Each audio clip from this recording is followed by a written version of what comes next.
Media have reacted to a video showing the presidential candidate of the Labour Party, Peter Obi, dining with Muslims inside a mosque in Nasarawa State.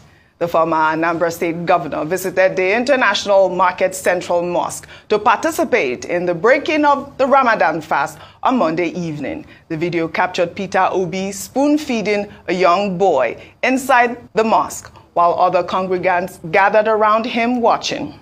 Obi, in a series of tweets, revealed what informed his decision to break the Ramadan fast with the Muslims, saying that he joined other Muslims to break their Ramadan fast to symbolize unity and cooperation during the auspicious season, adding that his visit was an invaluable opportunity to gain insight into the realities faced by Nigerians, many of whom are enduring monumental hardship. Or users on social media shared mixed reactions. Some praised the politicians for his humility. Others argued that the gesture was to enable him win more hearts ahead of the 2027 election. Well, let's take some tweets. This is from Daniel Rega, who wrote, Peter Obi breaking fast with Muslims in Abuja Mosque is plain eye service. Same way the governor of Sokoto was seen with an Almajiri kid. Of course, there's nothing wrong with such acts. But coming from Nigerian politicians, these are political moves. Obi himself is known to be seen using every opportunity to be in the spotlight and get praises. Unfortunately, he hasn't been cleared of the Yes Daddy allegation. Well, another user there, FS Yusuf, wrote, election is over. Contesting candidates have moved out of the scene to their personal businesses. Only Peter Obi is still in the scene because off-season and on-season, he is a good man. However, I am concerned because there isn't so much he can do without political powers where he can effect long-term sustainable change on a large scale. While he may not be desperate for power, sometimes I wish he can match the political establishment and play the game, because in this climb, the good boy is never appreciated. I've learned that it is beneficial to be feared than to be loved. Well, Abubakar wrote, you cannot defend the president's decision to break the fast in the presence of his cabinet, governors, and other elected officials, and shamelessly attack Peter Obi's decision to break the fast with regular people in the midst of the most vulnerable communities. Only Obi possesses the desire, bravery, and willingness to do that. And that is praiseworthy.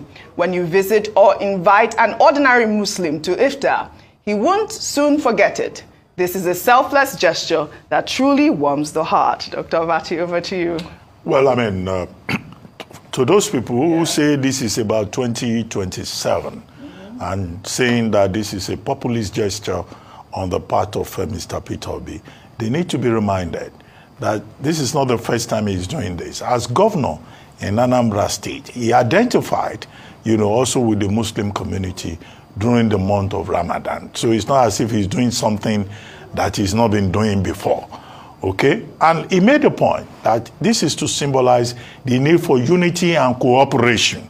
And I think that that is the important message, that Muslims and Christians, we are all the same, and that what should be pursued, promoted by our leaders is that sense of unity and cooperation. After all, we have a body called the Nigerian, Religious Council. It's called NIREC, where leaders across both, faiths are trying to promote cooperation. I think in terms of symbolism, in terms of gesture, in terms of signaling, Mr. Peter Obi has done something that is very important, providing food and also showing the humility to identify with the people. The president also, has been after a tradition, having iftar, having, breaking fast with different communities. Those who recommend that the president, if his schedule permits, should extend this to others. I've seen Muslims at Arise News saying that they also want the president to invite them to iftar. I don't know whether the president will invite any Muslim from Arise News or any media house to come and bring fast. Well, but the whole idea is about the spirit of the season. This is the only month where people should be preaching unity, cooperation, and we hope that this message will also get across to those people who have chosen the holy month to be kidnapping people, to be killing people. It used to be the case in this same country that we used to say during the holy month, you know, we get some respite from criminality. But it is very strange. It is a measure of the extent of the deprivation, the degradation, how worse our condition has become, that people no longer respect the holy month. They use the holy month to play politics and to commit crime. It's very unfortunate. Oji, I have a comment to make. Go ahead. Since Ramadan, I've been breaking fast with all my Muslim friends.